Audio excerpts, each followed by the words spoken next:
Ça fait plaisir de te revoir, Samir. Salut, Samir. Bonjour, le public, messieurs, dames, bonjour. Bonjour à tous. Et Lionel, qui est en haut. La société Ultimate Fishing en déplacement sur le plateau en live. Donc là, on va parler de quoi exactement, dis donc? On va parler bien évidemment de pêche, on va surtout parler de stratégie de pêche, comment aborder une zone qu'on ne connaît pas et les outils indispensables pour essayer de récolter des informations et trouver la pêche dans n'importe quels endroits, que ce soit en rivière, en fleuve, en lac. Il y a des façons de procéder pour gagner du temps, pour trouver des poissons, quelle que soit l'espèce, plus rapidement. Et on va parler de notre façon à nous d'aborder des plans d'eau qu'on ne connaît pas, que ce soit, comme je l'ai dit, lac, rivière ou fleuve. On a Lionel en haut qui est en train de lancer un leurre dur. Alors nous, la façon de procéder la plus efficace, quelles que soient les espèces, c'est d'arriver sur une zone, bien évidemment, quand on pêche un bateau, de se servir d'électronique et de commencer par battre du terrain. C'est vraiment la première, à mon goût, la première façon de fonctionner la plus efficace.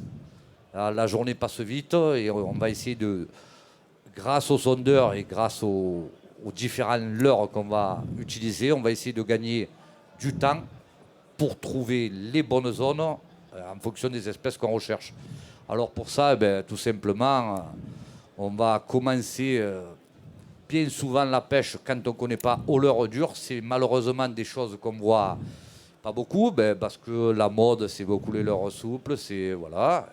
Alors que la réalité, c'est on a des leurres durs de différents grammages, de différentes formes, pour pêcher en surface jusqu'au fond. Ça va être une façon de détecter des poissons, même si on ne les fait pas mordre. Des fois, on va les faire suivre. On va en prendre, on va avoir des touches, on va récolter de l'information.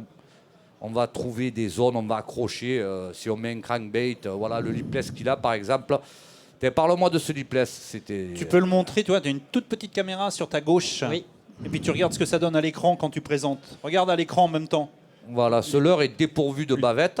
Et en fait, il a une sonorité assez aiguë. Et la tâche est sur le dos, ce qui va nous permettre de pouvoir pêcher en vertical sous le bateau.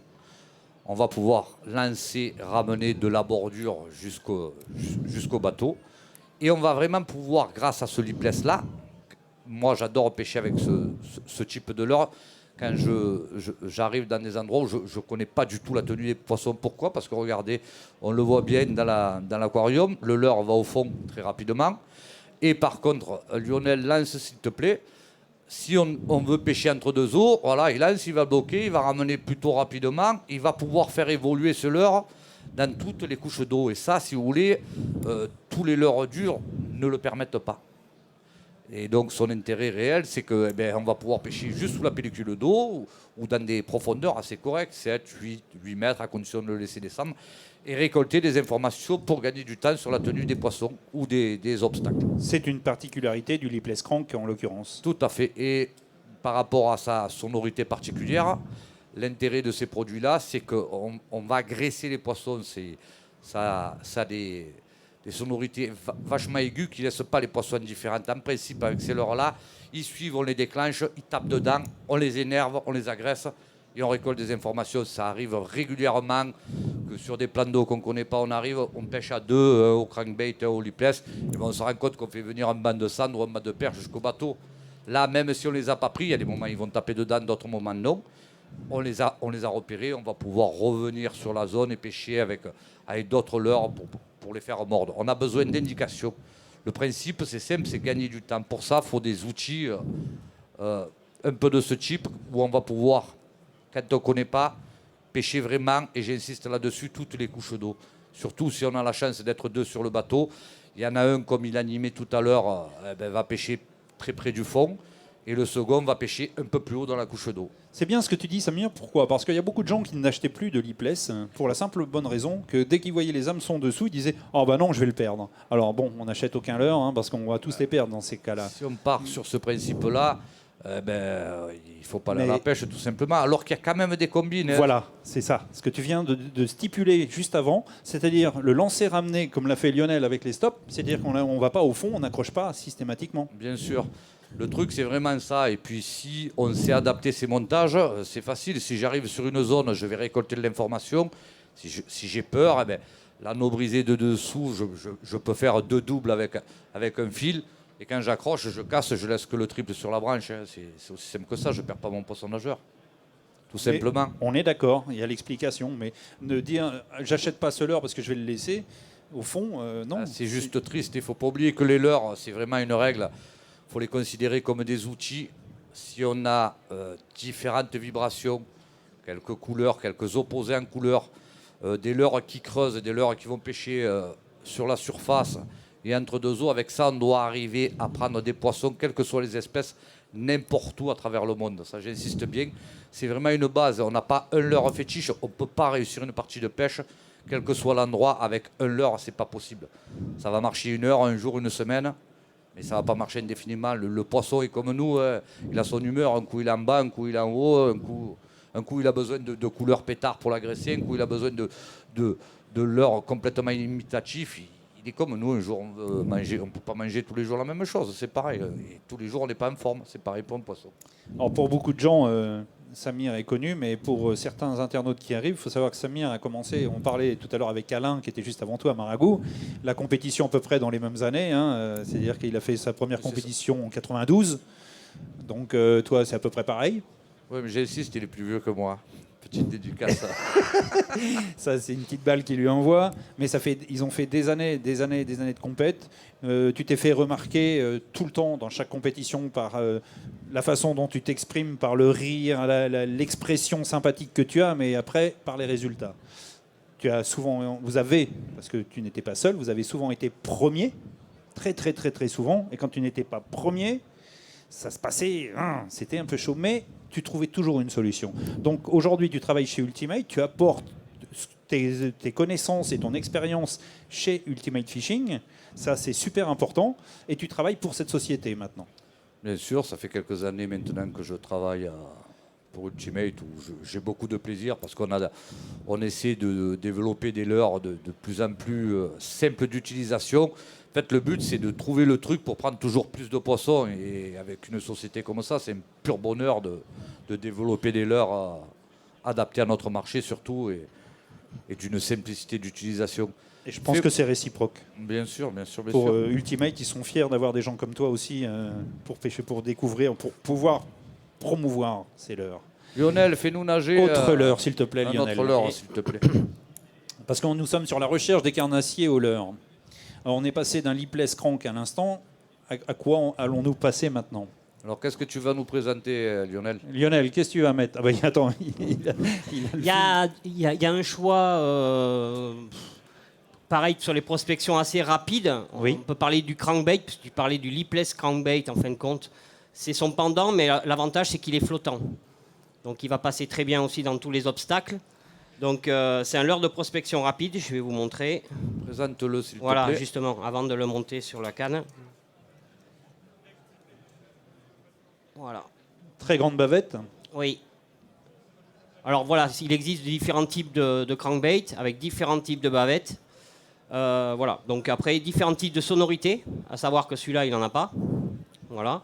Il a un système de transfert, justement, monté sur piston, qui lui permet de... Je ne sais pas si on l'entend, mais... Il faut que tu l'approches de ta bouche, mais Ah oui. tu vas te donner un coup dans le bec. Oui. Oui.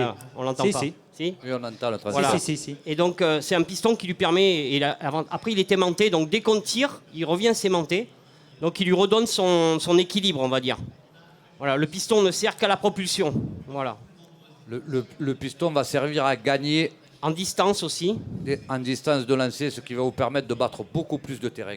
Et plus vous allez lancer loin, forcément, plus vous allez battre du terrain et plus vous allez Et plus mettre toutes les chances de votre côté. C'est-à-dire, plus vous battez du terrain, plus vous avez des chances de croiser tout simplement des poissons.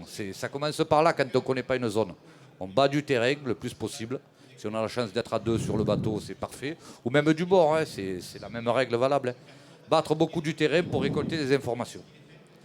L'intérêt du crankbait par rapport au lipless qu'il a fait nager tout à l'heure, c'est que celui-là va brasser un peu plus d'eau, mais à la différence du premier lipless, il a une profondeur de nage déterminée que je vais laisser Lionel nous dire. C'est Voilà. quoi comme modèle exactement que tu utilises? Ça est marqué dessus. Deepix 200 LBO. Ce qui veut dire 200, ça veut dire quoi? 200, normalement, à la base, c'est 2 mètres, mais bon, il va un peu plus profond que 2 mètres. Voilà. Donc, ça reste quand même un leurre qui ne va pas nager dans 6 mètres d'eau, on est bien Non. d'accord? Maximum 4 mètres. Voilà. Donc, Si on atteint la distance de lancer, forcément. Parce que plus on va l'atteindre vite, la distance de lancer, et plus le leurre va atteindre sa profondeur de prédilection, on va dire. Voilà. à condition de respecter certaines règles. Quand on pêche au crankbait, on va mettre un diamètre de fil adapté pour pouvoir utiliser le poisson nageur au maximum de ses capacités. Si vous mettez une ligne trop grosse, type 35 ou 40 centièmes, vous allez brider la nage du leurre et en fait, vous n'allez pas l'utiliser de la bonne manière. Il y a certaines règles à respecter. Il faut mettre des diamètres adéquats, type, pour pêcher avec un crankbait comme ça, un 25, 26 centièmes, c'est très bien. Tu en penses quoi, Lionel? Oui, tout à fait, ouais. Il faut éviter de brider la nage, vraiment. Donc tu monterais quoi comme diamètre au maximum avec ce type de produit? 28, 30 max. En nylon. Hein. Oui. On Ou précise. fluorocarbone. Oui. Et puis sur ta canne, sur ton moulinet, tu mets tresse ou nylon? Pour le crankbait, moi j'aime pas. Je préfère le fluorocarbone directement. Voilà. D'accord, alors que moi je vais préférer le nylon.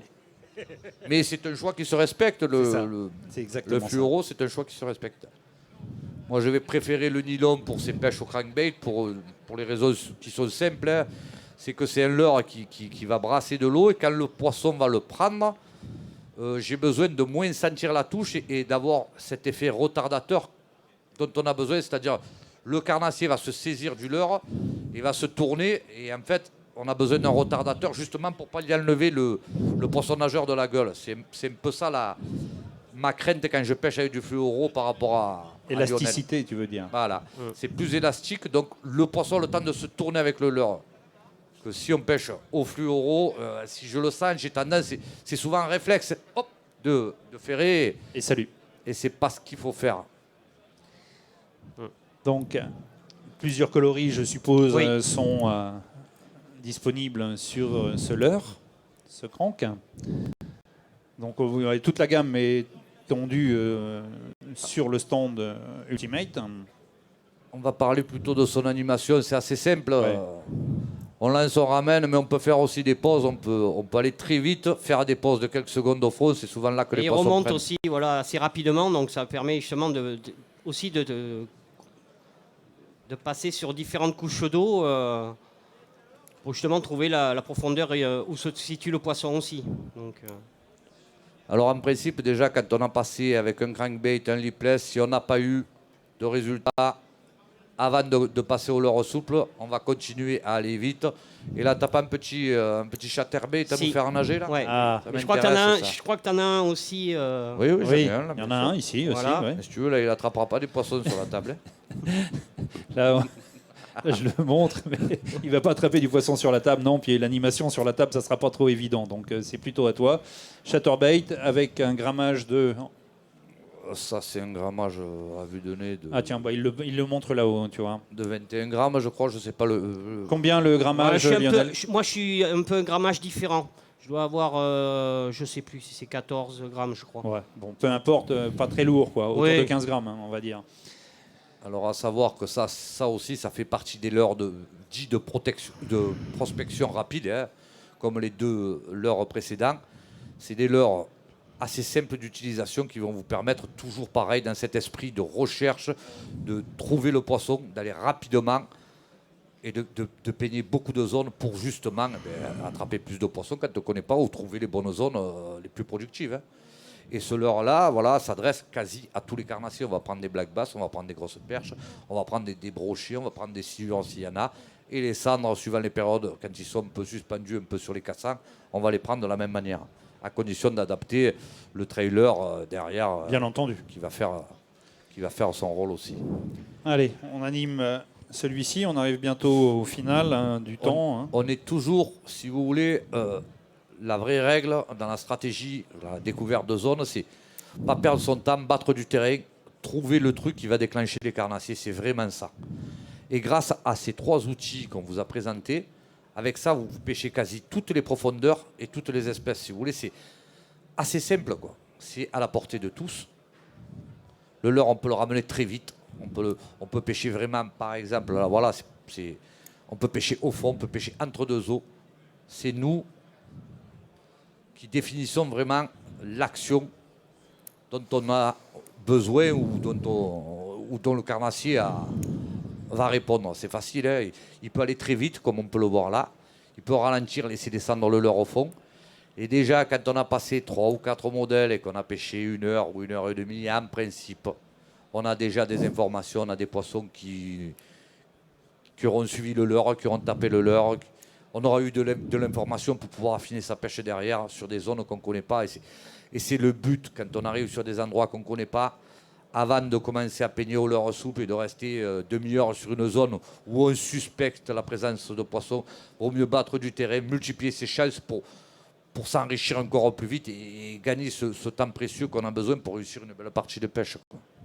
Ce chatterbait, effectivement, est un leurre de prospection, mais on peut prospecter à tous les niveaux. On peut prospecter une bordure, en pleine eau, profondément, on peut prospecter partout. Bien sûr, voilà. Ces produits-là sont commercialisés dans tous les grammages. On les trouve en 10 grammes, 14 grammes, 21 grammes, 28 grammes. Donc on peut vraiment pêcher toutes les couches d'eau. Et tout type de poisson. Et c'est exactement Carnassier, ça. bien entendu. Et sur ces produits-là, par exemple, le trailer qu'il a derrière, c'est un X-layer assez long. Voilà. On peut appeler ça de forme... C'est quoi? C'est une virgule que tu as derrière. Oui, c'est ça. Ouais. On pourrait très bien mettre un shad à l'arrière pour ralentir la descente, ou mettre un slingshot, une finesse comme ça, pour accélérer la descente. Si vous voulez, des fois, il y a des moments, ça va se jouer qu'à ce petit détail. Le fait de mettre un shad va ralentir la descente, vous allez prendre des poissons sur la descente, et il y a des moments, ça sera le fait d'avoir mis une finesse avec moins de vibrations, vous allez pédaler plus vite, et là, vous allez prendre des poissons. C'est ces petites subtilités qu'il faut mettre, quoi. C'est des ensembles. Tout ça, ce sont des informations très très utiles, chers amis, parce que eux officient tout au long de l'année sur l'eau. Ils utilisent ces leurres, bien entendu. Ils connaissent parfaitement la nage des leurres.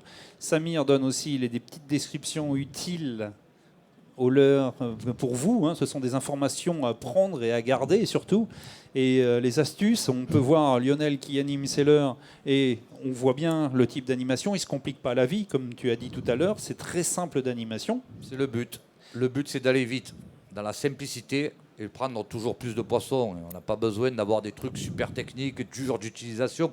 C'est pas ça le but. Aller à la pêche, c'est se faire plaisir avant tout. Bien sûr. Et s'il faut vraiment se casser la tête pour faire nager un leurre, là, ça va devenir compliqué, quoi. C'est pas ton style. C'est clair. Par exemple, à la différence par rapport aux poissons nageurs dont on voyait tout à l'heure, moi, sur ce type de leurre-là, je vais utiliser le fluorocarbone, justement pour sentir la touche. Parce que là, il est muni d'un hameçon simple. Là, j'ai besoin de sentir la touche pour pouvoir vraiment ferrer correctement, à la différence du poisson nageur. Super. Bon, les gars, on a fait un tour d'horizon des leurres. Le temps est passé. Vous avez consommé une demi-heure en... Non. Si. On n'a pas eu le temps de parler de pêche encore. Ouais, mais si on t'écoute, on y est jusqu'à ce soir. Parce que, alors toi, des histoires de pêche, tu en as beaucoup. Après, Donc, si vous voulez, le truc, c'est vraiment ça. C'est avoir des leurres simples d'utilisation, garder à l'esprit, battre du terrain dans toutes les couches d'eau, si on a la chance d'être 2 ou 3. Si un a mis un crankbait, l'autre a mis un chatterbait, et l'autre a mis un lipless, je pense que dans l'heure qui suit, on a déjà des informations pour pouvoir réussir une partie de pêche. On fait une grosse prospection. C'est exactement ça. Gagner du temps dans la simplicité. C'est vraiment ça la pêche. Merci Lionel, merci Samir. On peut les applaudir si vous Merci voulez, à parce vous. que croyez-moi, Merci à ce vous. sont des renseignements, mais qui valent très très cher. On peut les retrouver sur le stand Ultimate Fishing jusqu'à la fin de ce week-end. Et d'ailleurs, j'ai des plateaux de chez Ultimate chaque jour, ici même. Des plateaux tous plus riches les uns que les autres. Chers internautes, vous êtes de plus en plus nombreux à vous connecter. Vous pouvez poser des questions si vous le souhaitez. On se retrouve dans un court instant ici pour un nouveau plateau. Et très très sympa, vous verrez, on va parler de pêche au big bait. Rapala. À tout de suite.